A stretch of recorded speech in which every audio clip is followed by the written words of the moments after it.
Last 2-3 दिन में small cap में जैसे पिटाई हुआ है, उससे बहुत सारा कंपनी का बहुत अच्छा खासा डाउनफॉल आ चुका है, मिनिमम 30 to 40%। तो लेंसर कंटेनर भी एक है, और उसके साथ साथ JTL भी है, उसके साथ और भी कुछ कंपनी है। पैसेलो डिजिटल भी है, आज शामिल हो चुका है। कल और कोई होगा। तो याद रखना, ये चलेगा। क्यों चलेगा, इसके पीछे देखो आप, स्ट्रॉन्ग रीज़न होता है। जो जो पैसा आया था बाहर से, बहुत सारे लोग जो कैसीनो चला था, और कुछ और जो सट्टाबाज कहते हो, वो पैसा ये मार्केट में आया था, और सेबी ने उस लोगों को पकड़ा है, उसको अकाउंट को फ्रीज कर चुका है। और जिस जिस कंपनी में ये लोग काम किया है, वो लोगों ने आप उस पैसा को निकाल रहा है। तो जिस जिस में ऐसे धोलाई पिटाई हो रहा है, तो आप टारगेट कर लो, उसमें एक लोग था।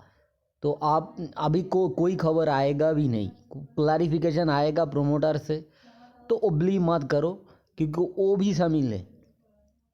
JTL का जो प्रोमोटर है, वो सबसे बड़ा फ्रॉड है।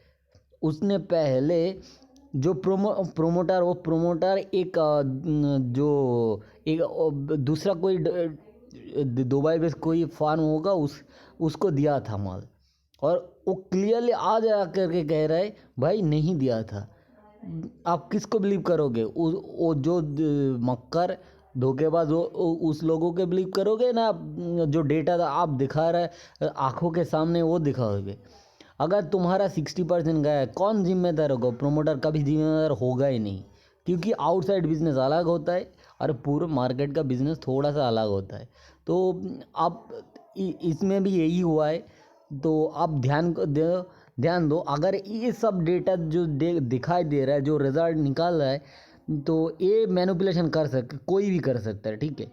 क्योंकि आपको देखा ही होगा कि 2 दिन पहले HDFC बैंक को डाउनग्रेड कर चुका है, आज फिर से ऊपर ले गया, काल फिर से करेगा, उसके बाद और करेगा। तो आप बोलो, उसके अंदर इतना फंडामेंटल क्या चेंज होता है कि कुछ दिन के अंदर वो ऊपर नीचे करता रहता है, कुछ नहीं होता है। ये सब मानी को फ्लो करना होता है। तो आपको पता है, अगर आपको SL नहीं आता है, तो आप मत करो पैसा, म्यूचुअल फंड चला जाओ, उससे अच्छा खासा रिटर्न मिल जाएगा। बार बार कह रहा हो, इसमें मत पड़ो, क्योंकि ये तो शुरुआत है, पता नहीं कब तक ये रुकेगा, क्योंकि ये बाबेल भी हो सकता है। और आप इस पॉइंट में जो क्रैश हुआ है, कुछ लोग कहेगा बाबेल, अब बाबेल तो हो कि नहीं अभी तक कुछ नहीं पता, बट उसी तरफ जा चुका है। एक छोटा सा जोन है, स्मॉल कैप 14,800, 700 और 500, वो उस तक आएगा, और उससे वहीं पर सपोर्ट लेगा, तो शायद ये बंद हो जाएगा, क्योंकि अभी भी ट्रेंड पॉजिटिव है, ठीक है। क्योंकि इलेक्शन सामने है, तो अच्छा का और एक बार होना चाहिए। बट अब ध्यान रहे, आपको स्टॉक उसी टाइम उठेगा कि नहीं, इसका कोई गारंटी नहीं है। तो आप 20% लॉस लेकर बैठे हो, 40%, 50%, उसमें अंदर आप अगर लॉस बुक करोगे, क्या मिलेगा पता नहीं, और कितना नीचे जाएगा ये भी किसी को गारंटी नहीं है। सो आप अपना पोर्टफोलियो केयरफुल रिस्क मैनेजमेंट करके चलो। अगर रिस्क मैनेजमेंट पहले नहीं किया, आप करने की कोशिश करो तो करो, अगर नहीं तो फर्दर आपको ये मार्केट में टिक नहीं पाओगे, और आपको लॉस ही होगा, और कुछ नहीं होगा। तो ध्यान करो, फंडामेंटल कुछ चीज़ आप लोगों को, आपको जब टेक्निकल हार जाता है, तब आता है फंडामेंटल। तो फंडामेंटल बाद में आएगा। पहले टेक्निकल देखो, स्किन को बिलीव करना सीखो। अगर एक बार 2 बार 4 बार ऐसे जाए तो जाने दो, उससे कोई फ़र्क नहीं पड़ेगा। फंडामेंटल तब देखता नहीं है कोई। जितना भी भाषण दे दो, वो सबको पैसा लगा चुका है यार। अब किसी को हाथ जलेगा तो वो लोगों को, अब कोई फंड हाउस हो, जितना भी वो ऐसे कटना पड़ता है, ठीक है। वो उसको रिस्क मैनेज करता है, तो तुमको दिखाई नहीं देगा।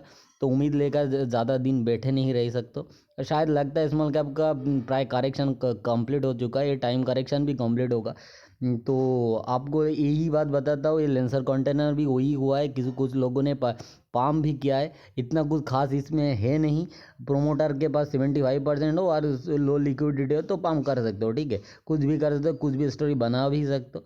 तो ध्यान रखो, और ये ऑर्डर फॉर्डर आ रहा हो वो ऑर्डर के मत चक्कर में मत जाओ। QIP और डिफरेंशियल बेसिस सब सब झूठा होता है, ठीक है। ये सब प्रोमोटर मिला के करता है, तो ध्यान ध्यान के बस कर रहना।